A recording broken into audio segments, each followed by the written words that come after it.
Hello everyone, welcome to our channel Shiksha Diksha Hindi class से। जब मैं आपकी हिंदी टीचर सोनल मैम। आज हम सब सीबीएसई बोर्ड क्लास 10 का सिलेबस में लगा हुआ कबीर की साखी के पद का जो है आगे का भाग जो है उसका विश्लेषण करेंगे, क्योंकि कबीर की साखी के 4 पद को मैं पढ़ा चुकी हूँ। आप इसे जाकर मेरे चैनल पे देख सकते हैं। तो आगे हम सब जो है इसके पद की व्याख्या आज करेंगे। तो आइए पढ़ते हैं आगे का पद। बीरा भुअंगम तन बसे, मंत्र न लागे कोई, राम वियोगी तन ना जीवे, जीवे तो गौरा होय। यहाँ पे कबीरदास बोल रहे हैं कि बीरा ऐसा है। बीरा मतलब क्या होता है? बीरा मतलब होता है अगर कोई प्रेमी और प्रेमिका है और उसका प्रेमी जो है कहीं उससे दूर चला गया है। हाँ, तो जो प्रेमिका में वो किस में है? वो बीरा की वेदना में है, दर्द में है ना, कि प्रेमी उससे दूर है तो वो बीरा में है। यही बीरा है, तो वही बोल रहा है। लेकिन कबीरदास यहाँ बीरा अपने किससे व्यक्त कर रहे हैं? प्रेमी प्रेमिका का अर्थ में नहीं। कबीरदास का यहाँ बीरा अपने प्रभु से बिछुड़ने का बीरा है, प्रभु से दूर रहने का उनका बीरा है। तो वही बोल रहे हैं कि बीरा भुअंगम तन बसे। बीरा कैसा है? जैसे भुअंगम मतलब होता है सांप। क्या हो गया? सांप। तन पे जो है, तन मतलब शरीर, तन पे सांप जैसे लौट रहा हो। मेरा शरीर में जैसे सांप क्या किया? बसा हो। ऐसे इतना बीरा है, इतना हमारे अंदर दर्द है ना। वही बोल रहे कि बीरा भुअंगम तन बसे, मंत्र न लागे कोई। और इस विरह में इतना दर्द है, अंदर में इतना विरह है, विरह का दर्द कि जैसे कोई मंत्र भी नहीं लग रहा है ना। अगर हम दवा कर रहे, उपचार कर रहे हैं इस विरह का, तो हमारे ऊपर कोई भी असर नहीं हो रहा है।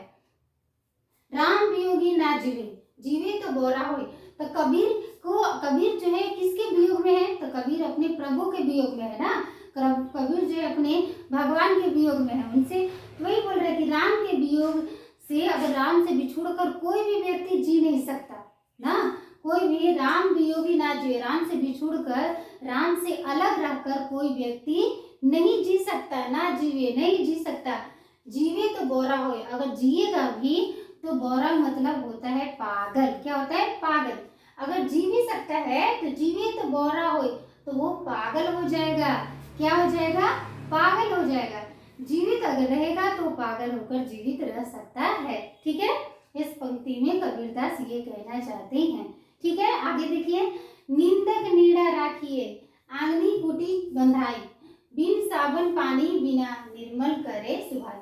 निंदक मतलब होता है जो हमारी निंदा करता हो, जो हमारी बुराई करता हो, तो वो उसे जो है निंदक यहाँ पे कहा गया है। ठीक है, नीड़ा मतलब नजदीक, रखिए मतलब रखना, आंगनी मतलब आंगन में, कुटी मतलब घर बना देना, और बंधाई मतलब बंधाई मतलब होता है घर बना दो, उस बांध दो। और बिन साबन, साबन मतलब साबुन, पानी मतलब पानी, निर्मल मतलब साफ कर देना, शुद्ध ना, करे सुभाई ना। तो बोल रहे हैं कि निंदक, जो निंदा करने वाला व्यक्ति, अगर अभी हम क्या करते हैं, अगर हमारी कोई निंदा करता है तो हम उससे दूर रहते हैं कि वो व्यक्ति मुझसे निंदा करता है, हम उसके पास नहीं जाएंगे, उससे बात नहीं करेंगे, ये बोलते हैं ना। लेकिन कबीर के अर्थ में देखिए, कबीर क्या कहना चाहते हैं? कबीर कहना चाहते हैं कि निंदा को अपने पास रखो, नजदीक रखो। क्यों? अगर हो सके तो उसके लिए ना अपना आंगन में ये कुटी बंधवा दो, मतलब कुटी छा दो, ताकि वो तुम्हारे घर के अंदर रहे ना। बिन साबन पानी बिना, देखिए क्या काम करता है निंदक? निंदक आपके अंदर का जो बुराई है, अगर मान लीजिए वो निंदा किया, आप निंदा करके उधर चला गया, तो अब तुम्हारा क्या काम है? तुम उसका क्यों निंदा किया, जो है तुम्हारे अंदर क्या क्या बुराई है, क्या क्या दोष है, अब तुम उसको दूर करने का प्रयास करोगे और तुम्हारे अंदर धीरे धीरे वो बुराई खत्म हो जाएगा। कबीरदास ये कहना चाहते हैं कि बिन साबन पानी बिना, बिना साबुन के और बिना पानी के ना, अगर कोई गंदा चीज होता है तो हम लोग बिना साबुन और पानी से हम उसका क्या करते हैं? गंदगी को साफ करते हैं। लेकिन जो निंदक है वो क्या काम कर रहा है? देखिए, बिन साबन पानी बिना, बिना साबुन और बिना पानी के निर्मल करे सुभाई, आपके अंदर का बुराई जो है उसको क्या कर दे रहा है? साफ कर दे रहा है। आपके अंदर का जो है वो आपको शुद्ध कर दे रहा है ना। वही बोल रहा है कि निर्मल करे सुभाई। तो निंदक जो है इतना अच्छा काम कर रहा है ना, बिना साबुन और पानी। अगर हमको गंदगी को हटाना होता है, साबुन पानी का क्या लेते हैं? मदद लेते हैं, उसकी मदद से हम गंदगी हटाते हैं। लेकिन जो निंदक है, बिना साबुन और बिना पानी का आपके अंदर का जो बुराई है वो बुराई करके चला गया, तो अब आप क्या है कि उस बुराई को दूर करने की कोशिश करेंगे। क्यों बुराई कर रहा है? हमारे अंदर क्या कमी रह गई है? तो हम और मेरे अंदर क्या निखार आएगा, आएगा कि नहीं? तो वही बोल रहा है, और मेरे अंदर निर्मल मेरा मन होगा। तो वही बोल रहा है, निर्मल करे सो आपके अंदर वो निर्मलता लाता है, शुद्ध आपके अंदर जो है बुराई है उसको दूर करता है। तो ये जो है निंदक कार्य करता है। इसलिए कबीरदास बोलते हैं निंदक को हो सके तो अपने अंदर, अपने घर के अंदर ही सुखी कुटी बना दो।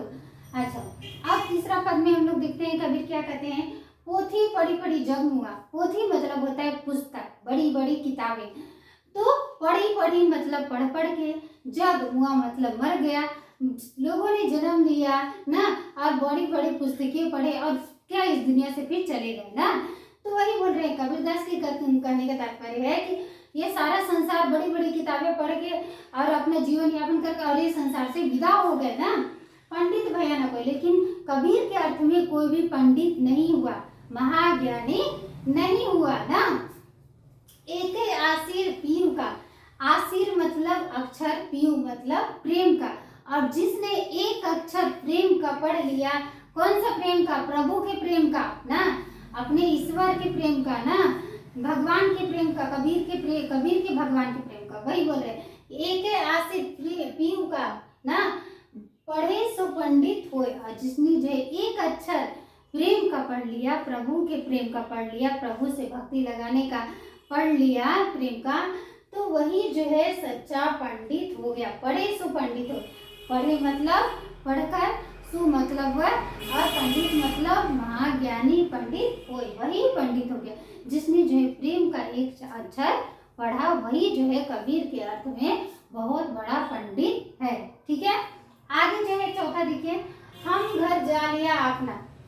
कबीरदास कहना चाहते हैं कि हमने जो है घर अपना जला लिया, अपना मतलब अपना, जले मतलब जला लिया। मैंने जो है अपना घर जला लिया, लिया मुराड़ा हाथ। मुराड़ा मतलब होता है घर जब जला दिया तो उन्होंने क्या ले लिया, हाथ में जो है आग, जो लकड़ी से बंधा हुआ होता है जिसे मसाल कह सकते हैं, वही बोल रहे कि मैंने हाथ में और क्या ले लिया, मसाल ले लिया।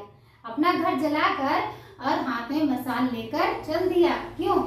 अब घर जा लिया ताश का, अब घर जले मतलब जलाएंगे, ताश मतलब उन लोगों का। अब घर कबीर उन लोगों का जलाएंगे, किसका? जे चले हमारे साथ, जो मेरे साथ चलेंगे ना। कबीरदास के जो भक्त हैं या कबीरदास के जो अनुयायी हैं उनके साथ चलते हैं। अब मैं उन लोगों का घर जलाने जा रहा हूँ ना। तो इस पंक्ति में जो इस तरह से कबीरदास ने कहा है ना।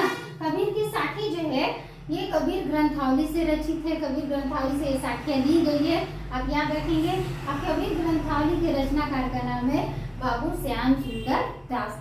तो आज के लिए इतना ही बच्चों, और मिलते हैं फिर से नेक्स्ट वीडियो में। अगर आपको ये वीडियो अच्छी लगी हो तो लाइक शेयर सब्सक्राइब अवश्य करें। थैंक यू बच्चों।